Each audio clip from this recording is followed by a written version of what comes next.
Good afternoon. My name's Cameron McFadden, and I'm the Vice President of Western Canada here at Ipsos. I'll be hosting the webinar today, and I want to thank you for joining us. We've got some amazing presenters and really great content from a number of different studies and sources. And we're going to talk a lot today about electrification, what that means for the industry and for all the different stakeholders, whether they be dealers, OEMs, or service providers, and what some of the legacy service implications are for ICE vehicles that are still on the road. First, I want to take you through who's going to be presenting today. I mentioned myself. I'm the Vice President of Western Canada for Ipsos. Chris Tavel is our Senior Vice President who manages the New Vehicle Customer Study, which is Canada's most comprehensive study of new vehicle behavior, buying behavior. Chris has tons of experience both in North America and in England. Mark Medeski is our Vice President of Social Intelligence and Analytics and manages our Synthesio tool, which tracks customer online activity and conversation. And Mark's going to provide some really interesting context to the numbers that Chris and Justin are going to share. And Justin Koo, our research analyst who manages our study on service and, in particular, oil and other activity related to ICE engines. So Chris, Mark, and Justin are going to be our experts and our researchers who are going to share some insight today. And the studies they're going to reference are the New Vehicle Customer Study, which is Canada's largest and most comprehensive automotive study, which has been in market since 1981.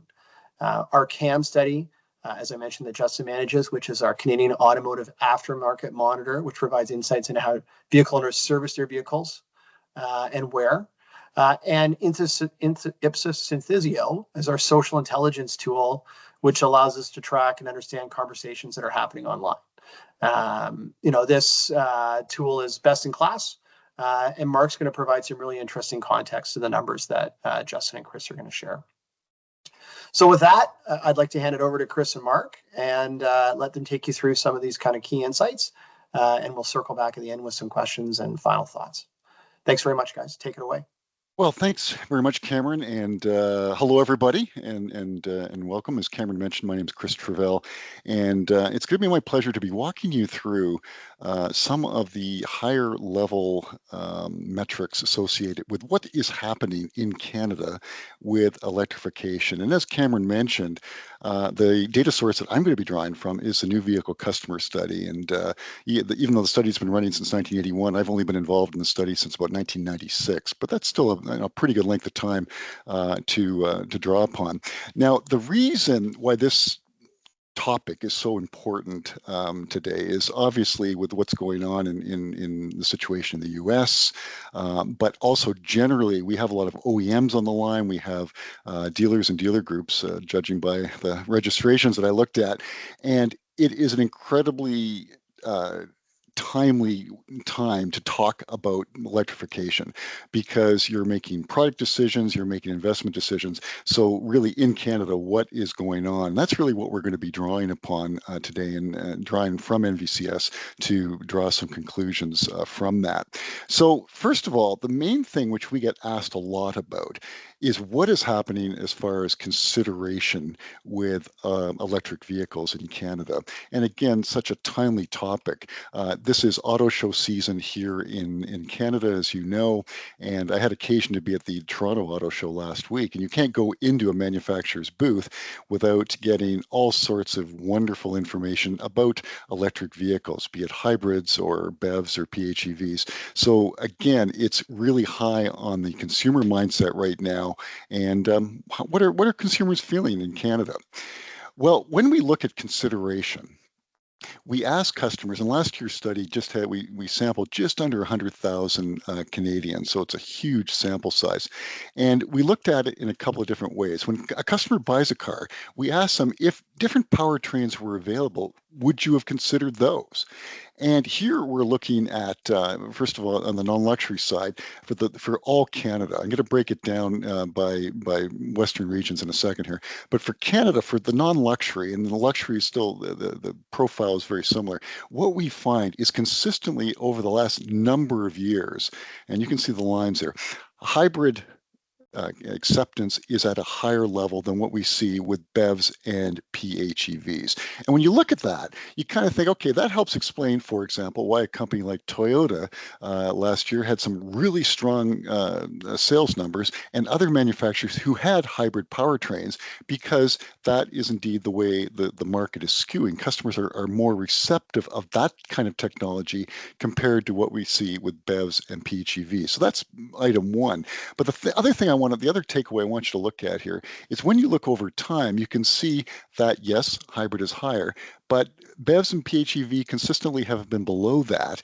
and it probably is not going the direction in the last couple of years that you'd like to see. But if you recall back to a few years back, when a couple of years ago in 2022, for example, fuel prices were a lot higher.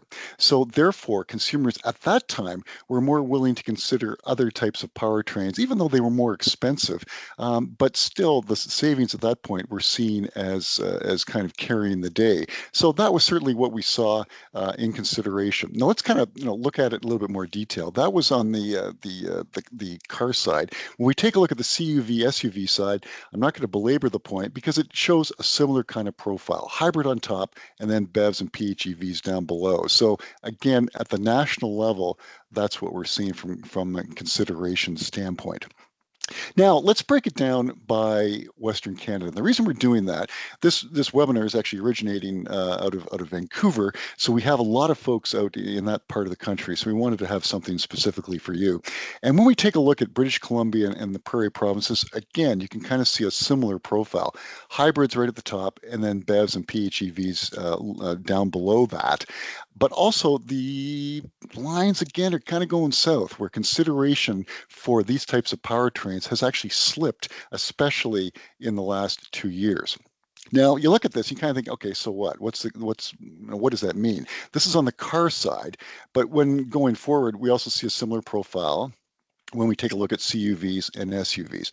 So what? What does that mean? Well, especially as it relates to what's going on in British Columbia with the mandates, it's going to be a little tricky to kind of hit the 2035 mandate timeline if the customer consideration is not really there. We're kind of pushing water uphill there, and therefore that is going to be a challenge. But indeed, that is the reality of the marketplace of what we have right now.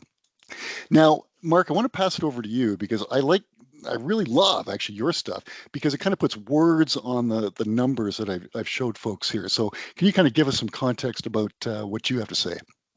Sure. Thanks a lot, Chris. Hello, just my name is Mark Medeski. As a reminder, and I'm a vice president here at Ipsos, and I lead up our social intelligence practice here in Canada. And when we're talking about social data, we're not just talking about Facebook, Instagram, and X or some of those other social platforms.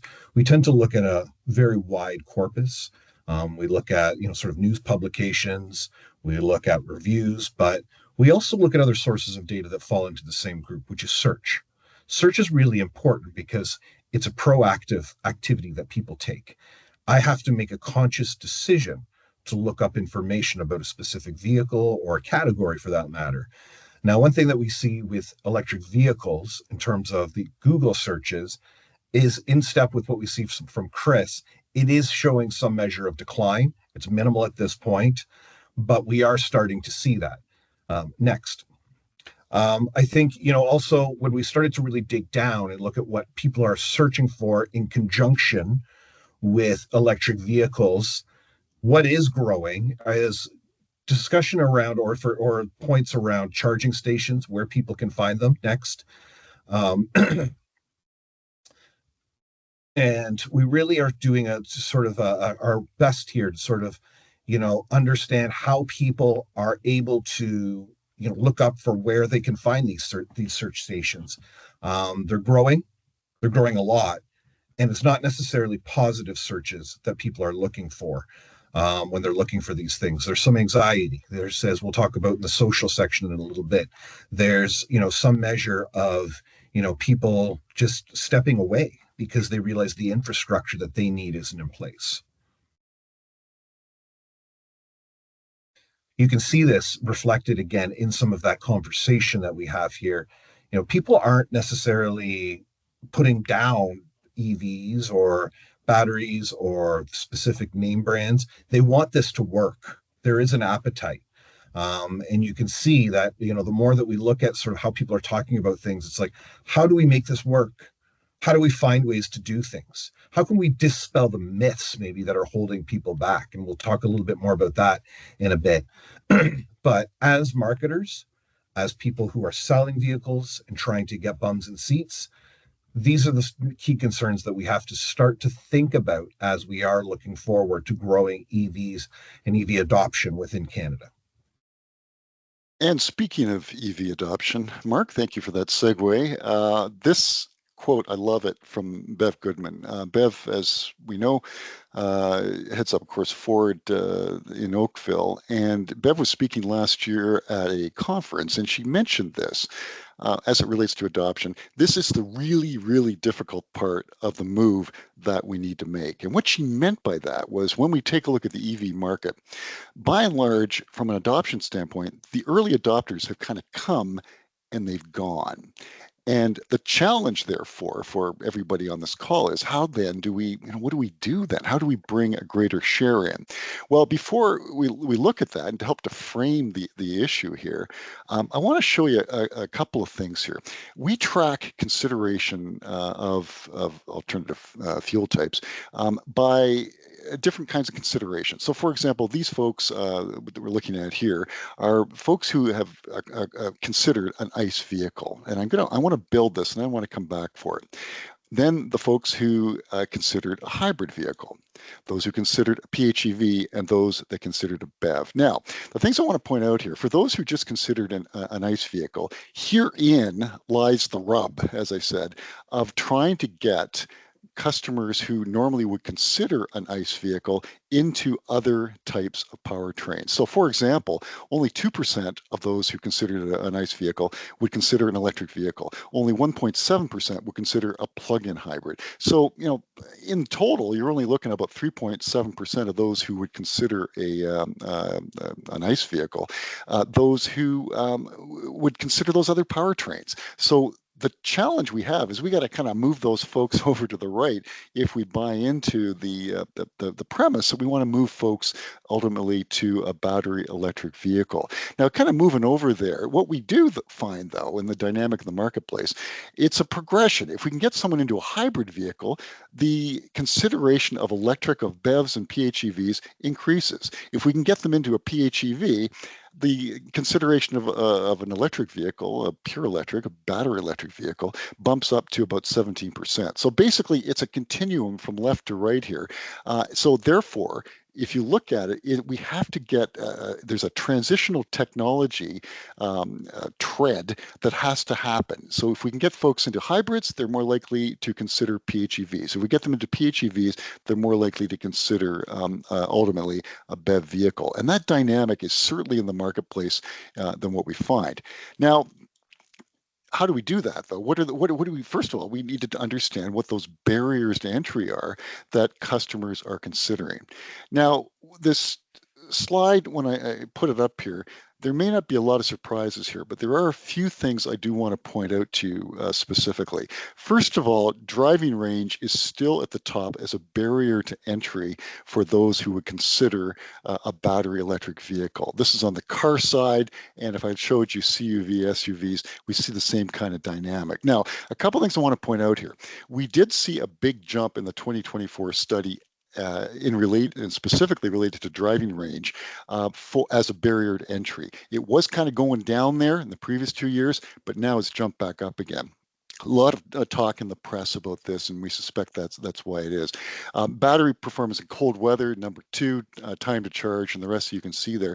But the thing is, as manufacturers, we certainly need to address that, and that's a concern that our Canadians have, and therefore we do need to be sensitive to that going forward.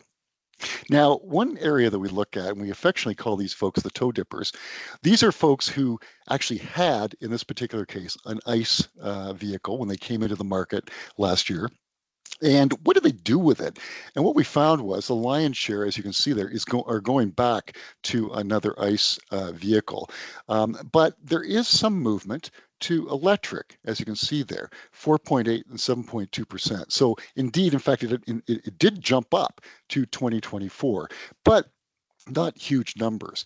Now, if I can kind of build this for a second, hybrid disposers, same kind of thing. There is movement. These are folks who actually had a hybrid, right? So it's a behavioral metric, and that's why it's really important. A third of them actually went back and acquired another gas-powered vehicle. So that's probably not what we want to see at the macro level from a market standpoint. And then going forward from a PHEV disposers, again, less the numbers are lower, but there is indeed movement back to an ICE vehicle in about 14.8% of the cases in 2024. And then lastly, from a BEV, for those folks who disposed of a BEV, 15% went back to a gas.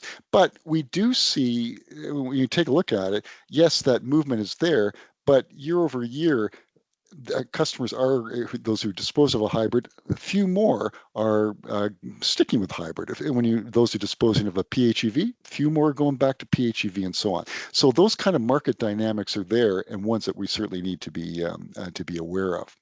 Now, Mark, if I can ask you kind of to guide us through some of the social trends that you're noticing, I think that would be really, really helpful. Yeah, absolutely. Thanks a lot, Chris.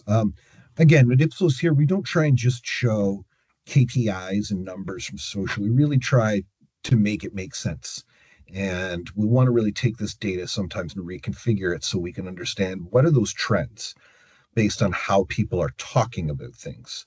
And that's what this chart shows here. So the idea here is we look at volume of conversation across a number of different AI identified text analytics topics. Again, our Gen AI engine is specifically designed to try and capture those themes. And what we can do is understand how mature or how sort of incoming the conversation is. So what do I mean by that? If we look at this sort of, again, it's an illustrative curve, but these data points just happen to sort of almost fall out that way. The most sort of voluminous conversation that we have is related to the charging stations. It's related to sort of other things, though, too. And I think that this is really important. Yes, the infrastructure is a key thing. People are looking for help and they're trying to find it online. Again, looking for information about insurance premiums for EVs. Where can I get rebates? Hey, here's something really interesting. Stellantis is adopting Tesla charging. That opens people's minds up to different ways that they can engage and enter into the category. So I think it's really important to bear in mind right now that we have an opportunity. People are looking for help. They're looking for information. We can be the vehicle, excuse my pun, by which they actually sort of find this information. We can become trusted advisors to them. And as such, when they're ready to buy vehicles, we are the ones. You are the ones that they are going to come to.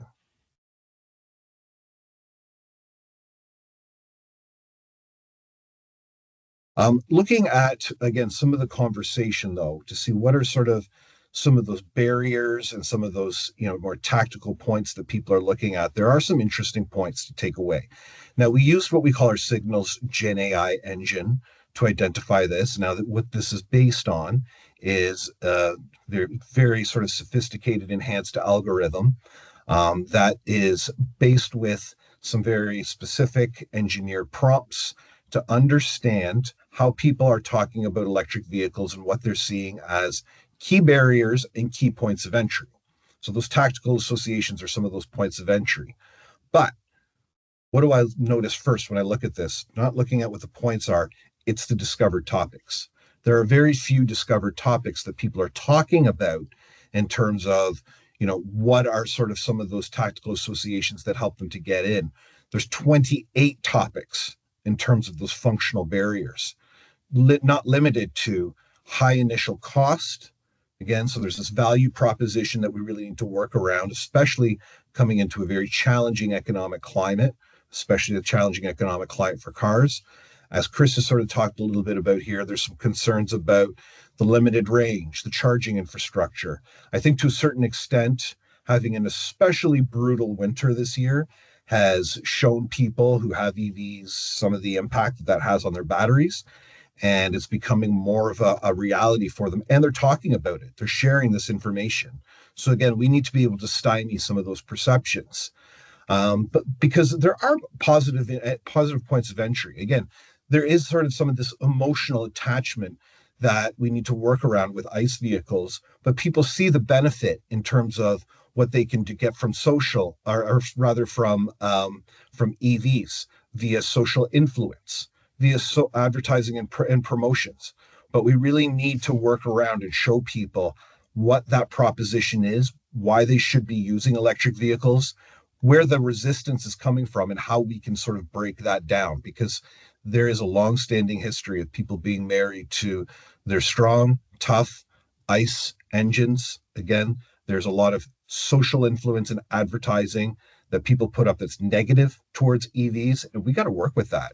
That's not going away, that UGC content that's out there. So we need to figure out how we can speak to people to get them thinking about an EV over a traditional ICE engine. Go, Chris.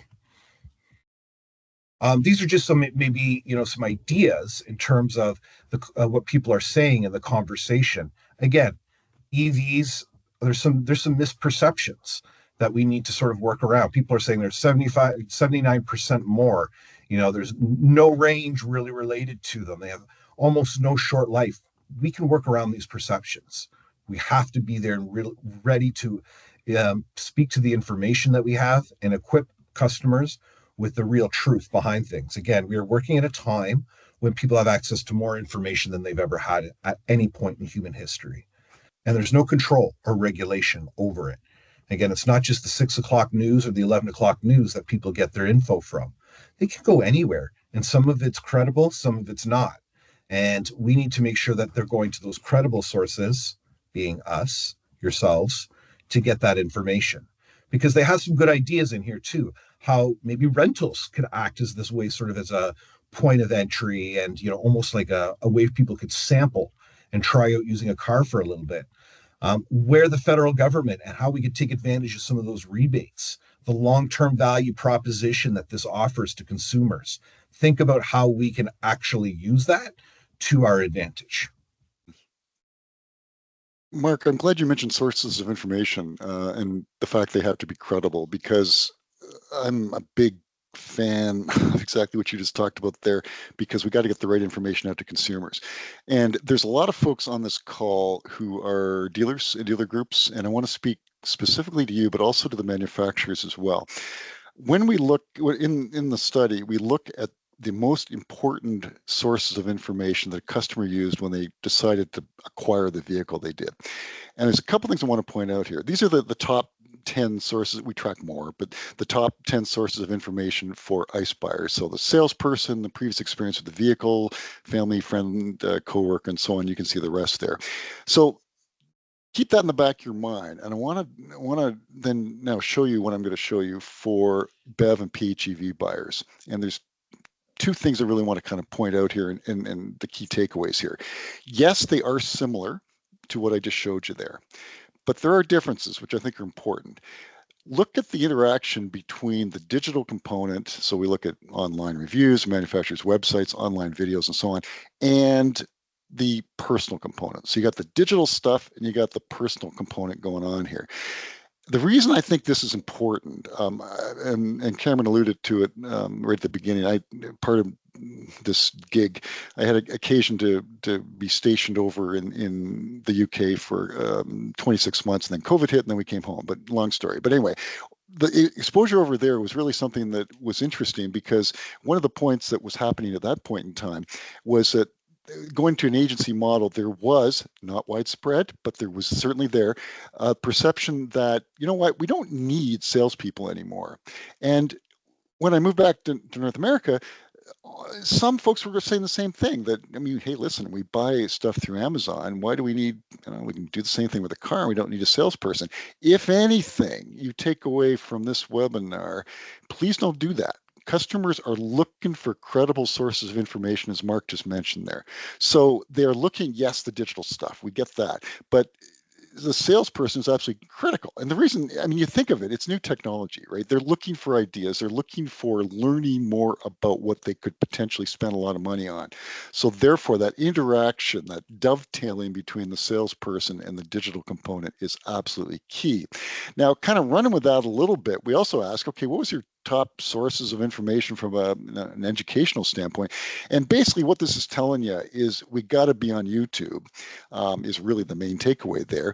But again, if as graciously as I can, and to push back gently, for anyone watching this, please ensure that the assets that you're putting out there to educate customers about electric vehicles is absolutely exemplary. And with due respect, if you were to, as I've done, as you look through what's available on the various manufacturers' website, it's perhaps not quite as good as it could be. So what can we do there going forward to make sure that it is absolutely top-notch and educational and inspirational for the customers who are considering our vehicles? Now, Mark, in some of the stuff you've done, I know on the AI side, I want you to talk about that because I think that could be very valuable for the folks on the line here to understand that more fully. Absolutely. Thank you very much, Chris. I think, in the world we live in today, not utilizing artificial intelligence is sort of a mess. There's an ability here for us to really, take what we can understand from this voluminous amount of data that we have from the social universe, use generative AI to really help us to maybe understand some ideas and some concepts from a messaging standpoint that we can go to consumers with. This comes from the consumer itself because it's all predicated on social conversation. It's just Gen AI transforming it into some themes. So first thing we kind of get towards is this idea of lifestyle. How can EVs fit into your day-to-day life, especially for families? Think about, how it can sort of, take you on a new adventure or something like that you've never been on before. It can help me sort of save for my family and to be more sort of productive with them because I have this electric vehicle. I don't have to, maybe fuel up as often in some ways. Next. I think there's also a really important message, especially again, as I mentioned before, in the economic climate that we're in, about value. Again, sometimes the value is not always initially there from a first buyer position, or I see the price tag relative to an ICE vehicle, and I kind of lean towards the ICE vehicle because it's what I know, and I know that it's a little bit cheaper. But the long-term proposition of savings from an electric vehicle are there, and we need to remind people of that. And we also need to make sure we're getting on board with the ESG revolution, because this is something that's not going away. Again, I recently did a study for a client in the pharma world, and we had seen that natural came out as one of the top drivers from what we had seen in from the previous year. I was surprised. I questioned the data until I looked at the social conversation and I saw how much organic conversation and search was coming up around natural ingredients in this particular OTC category. And what does that tell me? It doesn't tell me, okay, I need to start talking about, valerian root and stuff like that. It means people are looking for authenticity. The new generation's coming in. They want a brand that's not over-engineered, that's not, too just about sort of the vehicle. They want to know how it's going to help me do better. What's the emotional outcome that I get from this? So again, the way that we overcome this is by providing some of those informational pieces. We know people have anxiety about the range. How can we mitigate that? We know that there's people who think that these are hard to charge and there's not stations everywhere. And again, maybe there's some truth to this, but how can we work around it to communicate a message that, don't worry, we're here, we've got your back, and we're going to make sure that you can keep your vehicle charged in a quick and efficient way. There's information, there's products that we can use to do this and inform the customer and get them away from a lot of these negative perceptions they see from online universes and different, forums and blogs that aren't regulated and have no moderators. We are the vehicle of truth, and we need to make sure that we're communicating that. And here's some messaging that we can use. So again, think about it. this whole idea. Imagine slashing your fuel costs, reducing your carbon footprint, and driving a high performance vehicle all at the same time. This is not an unrealistic perception of what an EV brings to the table. And this is how a consumer is organically, through social conversation, playing it back to us. But there's also, again, some of these myths that we need to sort of make sure that we're getting around. The load on the electrical grid will become so big, I'm not going to be able to put my TV on, and we're all going to have to, turn all of our power off for an hour every day. We all know that's not true. It's not true at all. We need to, again, make sure that the right information is getting into the hands of the consumers. So these types of silly comments, to be honest with you, become lesser and lesser and less.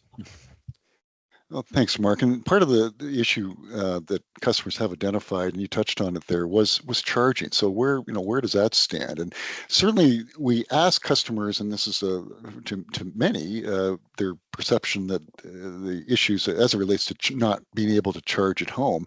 What's the deal there? Well, part of it is the fact that some claim, 49% last year, is that the installation of a home charger is not possible at my residence, was the top reason. Some manufacturers and companies are doing a good job providing charging at their place of employment. So therefore, because that's more readily available, I can charge outside my home and don't have to do it at home. So that's good as well. There are some cost concerns that you can see there that we've identified. So certainly knowing these things and going forward, and Mark, as you said, with your AI generation of ideas to help address these things, these are things that we know the customers are saying, and therefore to generate ideas to address them certainly would be worthwhile. Now, some words around that, Mark. What are people saying about the category?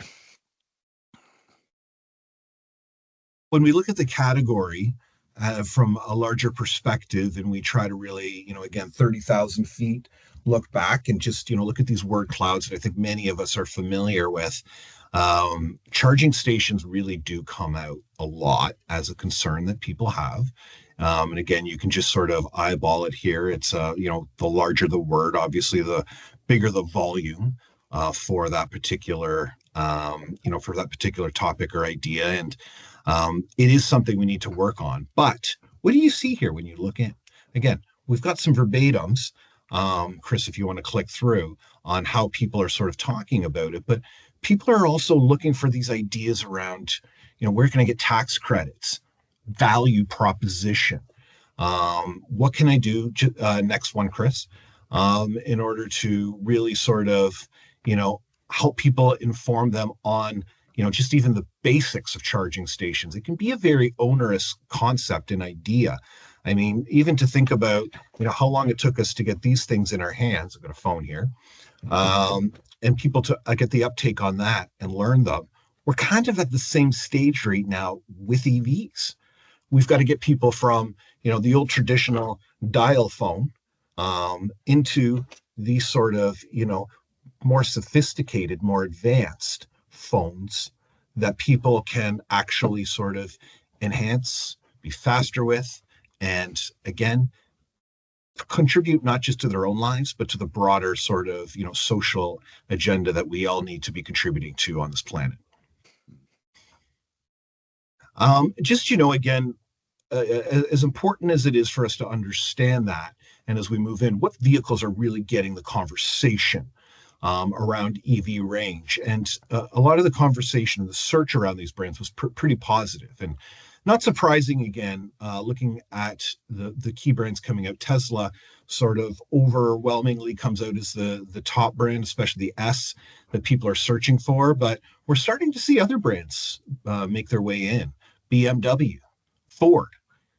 There are sort of, again, a more streamlined way of looking at it, not just from Tesla, but also from other brands, and how those brands, what are they doing? What are they bringing to the table that's different and can sort of help people? That all being said, there are some important realities I think we all need to face. Chris and I have talked a lot about, where there's some opportunities in terms of, channel, in terms of messaging, but we've also talked a lot about concerns, and obviously that has an impact. Looking at some of the more recent search conversation that we're looking at here, You can see that search for electric vehicles, it is petering out. And again, if you remember Chris's trend lines from the earlier part of the presentation, that's exactly how we started to see some of the consideration within the category. It's starting to kind of peter out a little bit. And in the meantime, we're seeing gas, ICE engines start to really gain a little bit more traction. So while it's important to start to push this mandate around EVs, we also need to make sure that we're being nice and cozy in terms of the traditional sort of ICE vehicles, and that we're speaking to people in terms of with the right information and equipping them with the right information in terms of what they need to do in terms of ownership, after sales, and so on. So the best person to talk to that is our good friend Justin here, and he's going to share some ideas around vehicle servicing and how we can continue to speak to consumers in the meantime on that front. Justin, take it away. Thank you very much for that great segue, Mark. As Cameron has mentioned earlier, my name is Justin Koo, and I'm an analyst here at the Syndicated Solution team at Ipsos. I'm managing the Canadian Automotive Aftermarket Monitor, or CAM for short, which monitor how Canadian vehicles owners service their vehicles and examine their buying behaviors on a selected group of automotive products with a special focus on motor oil. And very in line with what Mark was saying earlier, while the spotlight is undeniably on EVs and their role in shaping the future of Canadian transportation, I think it is crucial that we maintain a balanced perspective. The narrative around EV can sometimes overshadow a significant but immediate opportunity that exists within the ICE vehicle service market. And, as time goes on, even when EV adoption grows, we need to remind ourselves that a sizable revenue and profit opportunity clearly exists for OEMs, dealers, and service facility. And the reason is simple. There are still millions of ICE vehicles on the road in Canada right now, and I guarantee you there's going to still be millions of ICE vehicles continue to be on the roads in Canada for quite a few years to come. And these vehicles, of course, requires ongoing maintenance and servicing. So OEMs in particular must strategically balance their focus.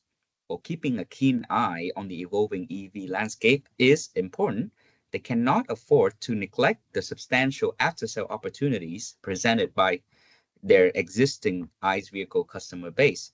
These after-sale experience is a crucial touch point for building brand loyalty and driving revenue even for their EVs vehicles adoption in future years. So to provide a clear understanding of this market, the CAM study monitors, along other aspects, how Canadian gets their vehicle service, where and why they choose to go there, and how satisfied they are with that experience.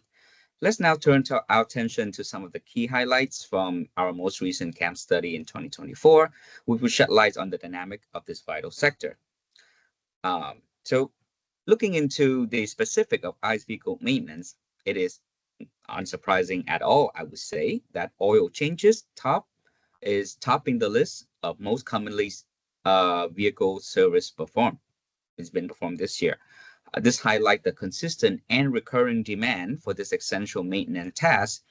Following oil change, we see wheel services, engine air filter replacement, and brake services as other key areas.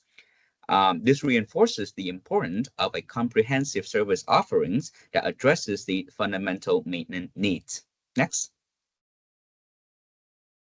Now, let's focus on where consumers are choosing to get their oil change done.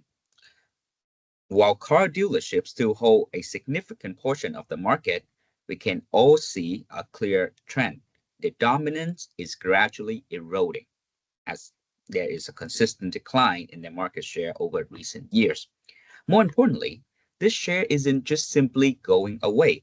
Matter of fact, it's being actively captured by independent and quick loops. These channels have demonstrated resilience and growth, indicating a potential shift in consumers' preference. Independents have shown, somewhat of a relative steady increase in recent years, suggesting that consumers are increasingly valuing the personalized service and expertise that these smaller shops often provide. Quick Loops also maintains a presence in the scene, capitalizing on the convenience and speed. The shift highlights a critical opportunities for independent and quick loop shops to further capitalize on the trend by focusing on customer service, building trust, and offering competitive pricings compared to car dealers. Next. Now, despite the shifting in channel preference that I just discussed, one thing it remains constant is that the vast majority of consumers still prefer do it for me or DIFM services over do it yourself services. This reference indicates a continued reliance on professional expertise and a willingness to pay for the convenience and assurance that come with professional service. Who doesn't like the peace of mind and knowing that their car is going to be serviced exactly how they want to, right? This reinforces the value proposition of service provider who can deliver reliable and trustworthy maintenance. Next. So what drives consumer choice of service provider? Our data reveals that habit and location convenience are the primary drivers. These factors underscore the importance of building customer loyalty and establishing a strong local presence. Now, cost is, of course, a factor, as always, but as you can see here, it is not the dominant factor. Quality of service and reputation actually plays a significant role as well, and this highlights the need to deliver exceptional service experience. Next. Finally, let's examine customer satisfaction. Our data shows that specialized service providers like Quick Loops and independents are generally better at meeting customer expectation across various touchpoints, from the time taken to greet customer to the cleanliness of the vehicle upon picked up. This suggests that focusing on specialization and deliver a streamlined, customer-centric experience can lead to higher satisfaction level, stronger customer loyalty, and potentially bigger market share. You're getting the bigger the pie, the happier your customers are. All right, Cameron, I will give the spotlight back to you. Thanks very much, Justin. Really interesting stuff. And thank you to Chris and Mark as well for all the insights they've shared with us today. I'm just scanning the questions that came in during the seminar, and there's a bit of a theme, and maybe Chris, I'll ask you this question, which is, what happens next? Do you think, are we going to reach some sort of steady state, or do you think that we're going to start a new trajectory where, electric vehicles pick back up again? Or are we kind of in the new normal now with a more consistent trend? That, of course, is that's the key question, right? So, I mean, as my colleagues know, that we internally at Ipsos, we try and differentiate between a moment and a movement. And certainly what's happening right now with what's going on south of the border and so on, I would argue that we're experiencing a moment. Now, how long that moment will last is an issue. But as it relates to EVs generally, judging by the investment that manufacturers have made on it, it is a movement. So even the folks on this line, we've got lots of product planners, it looks like here. Yes, we do. So therefore, you're already working on 20, 30 product plans. So therefore, that train has already kind of left the station. Now, the sales mix is going to change, certainly over the next 4 years. It's probably going to be more ICE related as opposed to EVs. But longer term, that's what we see going on, and that's what we believe customers are telling us. So, yeah, bit of a blip right now, no question on that. But longer term, I think we're going to see more EV adoption going forward. Awesome, really well said, and I think that's probably a great spot for us to end. I'd like to thank everyone for joining us, from across the country. Thank our presenters for putting everything together that they did and sharing the insights that they did. I've put obviously our names and our emails up here. If you have any questions about, Ipsos generally or any of these studies specifically, please don't hesitate to reach out. Within a few days, we'll send an email to you with a link to the recording so you can watch back again. And please don't be afraid to reach out after that, or to forward that on to other folks who are interested in registering and watching the video, even if they weren't able to make it today. So I want to say thank you to presenters, thank you to all our attendees that joined us, and we look forward to seeing you soon and sharing more insight, and look forward to helping you grow your business. Thank you very much, and have a great day.